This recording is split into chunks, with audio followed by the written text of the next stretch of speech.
కొంతమంది క్రైస్తవ భార్యాభర్తలు కూడా అన్య ప్రజల దగ్గరికి వెళ్ళి భార్యాభర్తలు పంచాయతీలో కూర్చున్న తర్వాత వాళ్ళు నీకు పంచాయతీ తీర్చిన తర్వాత ఏదో ఒక రోజు కనపడినప్పుడు, బాబు మా యేసు ప్రభుని నమ్ముకోండి అయ్యా, ఆయన సమాధానకర్త, మీకు సమాధానం ఇస్తాడు అని మీరు చెప్పారనుకోండి, వాళ్ళు ఏం చేస్తారో తెలుసా? పక్కుమన్నది మాకు సమాధానం ఏంటో దేవుడు ఎరుగయ్యా.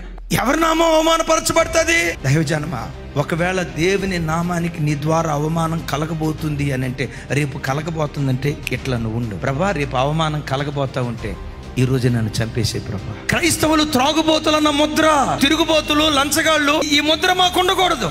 క్రైస్తవుడంటే నీతి కలిగిన వాడురా, పవిత్రమైన జీవితం జీవించిన వాడురా.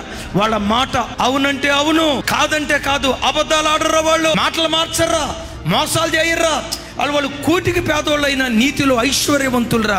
ఆ పేరు, దేవుని కీర్తి ఖ్యాతి నీ ద్వారా రెపరెపలాడునుగాక.